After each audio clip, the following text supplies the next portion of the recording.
तो बस महिलाओं के सपोर्ट करता है। अच्छा। तो अभी हमारे साथ एक और दिल्ली वाले भाई साहब जुड़े हुए हैं, इनसे बात करते हैं और पूछते हैं इनको दिल्ली के बारे में कुछ चीज़ें जानते हैं। सबसे पहले तो भाई साहब आपका नाम? आदित्य नाम है मेरा। अच्छा, तो आप कहाँ के रहने वाले हैं? जनकपुरी दिल्ली के। जनकपुरी से यहाँ। तो दिल्ली में आप क्या कहेंगे, अभी जो पॉल्यूशन का लेवल है, कल बारिश हो गई है उसके बाद थोड़ी राहत मिली है, पॉल्यूशन को किस तरीके से देखते हैं? सर पॉल्यूशन का तो कुछ कह ही नहीं सकते, जो इस हिसाब से दिल्ली में बढ़ रहा है ना, उस हिसाब से बाकी स्टेट्स में देखोगे तो उस अकॉर्डिंग दिल्ली में बहुत ज़्यादा है पॉल्यूशन। बहुत ज़्यादा पॉल्यूशन है।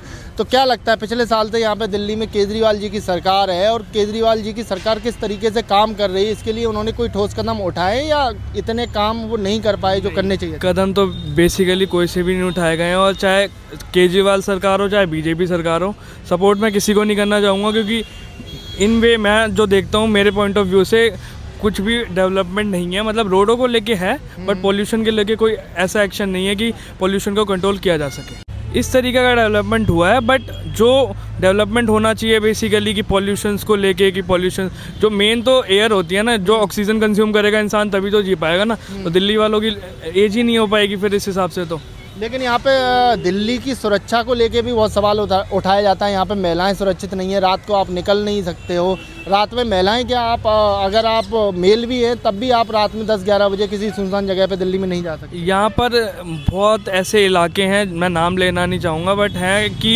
यहाँ पर उस चीज़ को लेके पुलिस वाले कहते हैं पेट्रोलिंग कर रहे हैं, बट पेट्रोलिंग के नाम पे एक गली का चक्कर लगा देंगे और ख़त्म बस। और मैंने दिल्ली में ये भी घटनाएं देखी हैं कि रिक्शे से, ई रिक्शा से मोबाइल चोरी हो जाते हैं, मोबाइल छीन के ले जाते हैं। इस तरीके की घटनाएं क्या होती हैं या फिर ये प्लान्ड होती हैं सारी? पुलिस वालों को तो सब कुछ पता होता है। अच्छा। तो दिल्ली में जो केजरीवाल सरकार है उसने यमुना साफ करने का भी एक वादा किया था, तो यमुना को किस तरीके से देखते हैं, साफ हुई है? केजरीवाल सरकार तो बस महिलाओं के सपोर्ट करता है। अच्छा। अब इसमें क्या बोला जाए, महिलाओं को लेके सब कुछ है उसके लिए, बाकी इंसान जैसे महिलाओं के लिए फ्री की स्कीमें चलाई हैं, बस भी फ्री कर दिया, अभी 2100 की एक स्कीम चलाई है, 1000 रुपये देने की भी अभी बात करी है। तो इस तरीके को कैसे देखते हैं? यहाँ पे दिल्ली में पुरुष भी हैं, वो भी मेहनत करते हैं, वो भी काम करते हैं, और क्या लगता है ये फ्री की जो रेवड़ी बांटी जा रही है, जो बीजेपी सरकार ये कहती है कि रेवड़ियाँ बांट रहे हैं और चुनाव में फ़ायदा उठाने के लिए ये सब कर रहे हैं, तो इसको किस तरीके से देखते हैं? ये तो एक दलाली हो गई ना एक तरीके से, कि लोग दलालबंदी कर रहे हैं कि हाँ भाई मेरे को वोट मिल जाए और मैं जीत जाऊँ, उसके बाद फिर मैं कुछ करूँगा ही नहीं। 2100 वाला जैसे कोविड में हुआ था, केजरीवाल सरकार ने कहा था 2 लाख देंगे, 21 लाख देंगे, जो जिसके पेरेंट्स एक्सपायर हो गए वो हो गए। मेरे फादर एक्सपायर हुए थे, मैंने तो सब कुछ करा, मेरे को तो कुछ भी नहीं मिला।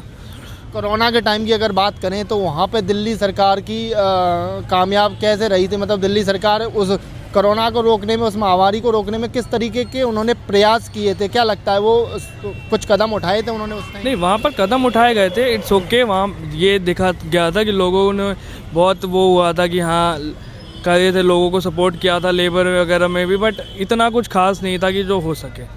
हाँ। तो इस बार क्या लगता है इस चुनाव में किसकी सरकार बनाने वाले हैं दिल्ली वाले? पता नहीं, वो तो दिल्ली वाले ही जानते हैं। आप क्या सोचते हैं, आपको क्या लगता है ये सरकार बदलनी चाहिए या फिर ये सही काम कर रही है? मैं बेसिकली वोट देता हूँ तो मैं नोटा को देता हूँ। तो मैं किसी अदर उसको देता ही नहीं, तो मैं उसके अकॉर्डिंग में कह ही नहीं सकता। ऐसे कैसे बदलाव आएगा? अगर ये सरकार काम अच्छा नहीं कर रही है तो बदली जानी चाहिए। कोई कैपेबल होगा तो वोट मिलेगा उसको। कोई आपको लगता है कोई मेरे अकॉर्डिंग? अच्छा, मेरे अकॉर्डिंग कोई कैपेबल नहीं है, चाहे बीजेपी हो, चाहे आम आदमी पार्टी हो, चाहे कांग्रेस हो, कोई भी कैपेबल नहीं तो है। पूरे भारत में कोई ऐसा मुख्यमंत्री लगता है जो कैपेबल है, जो बढ़िया काम कर रहा है और राज्यों के मुकाबले? सब ऐसे ही, कौन वो तो आपको पता है पॉलिटिक्स में क्या होता है क्या नहीं होता। अच्छा, चलिए बहुत बहुत धन्यवाद। देखिए एक ये दिल्ली वाले थे और काफ़ी नाखुश नज़र आ रहे थे दिल्ली के सिस्टम से, दिल्ली की सरकार से, और ये दिल्ली से ही नहीं पूरे देश की सरकारों से नाखुश नज़र आ रहे थे। और पीछे एक अंकल भी खड़े हैं जो यहाँ पर काम करते हैं, इनसे भी बात करते हैं। अंकल कैसा चल रहा है काम धंधा? काम तो अब मंदा है। मंदा है?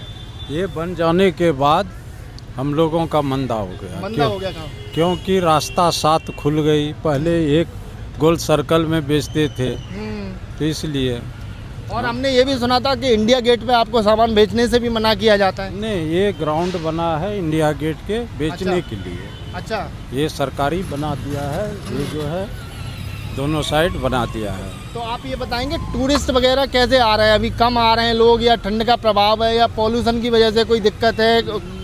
ना, ये सब कोई बात नहीं है। कोई बात नहीं है। तो अभी आपका काम धंधा ठीक चल रहा है या मंदा चल रहा है? काम तो ऐसे चलेगा जैसे चल रहा है। जब से ये बना हाँ, तो 19-20 चलते रहता है। बच्चे का सीजन है, थोड़ा काम अच्छे होते हैं, हाँ। बस यही। क्या नाम है आपका?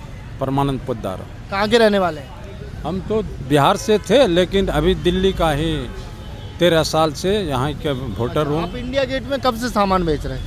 आज 13 साल से। 13 साल से। तो देखिए ये अंकल थे यहाँ पे 13 साल से यहाँ पे अपना सामान बेच रहे हैं और ये कॉरिडोर टाइप बनने के बाद इनके थोड़े काम में मंदी आई है, लेकिन बाकी इनका काम ठीक चल रहा है। हाँ, विकास के काम काफ़ी हुए हैं इंडिया गेट पे। जो धूल उड़ता था वो अब नहीं। अच्छा,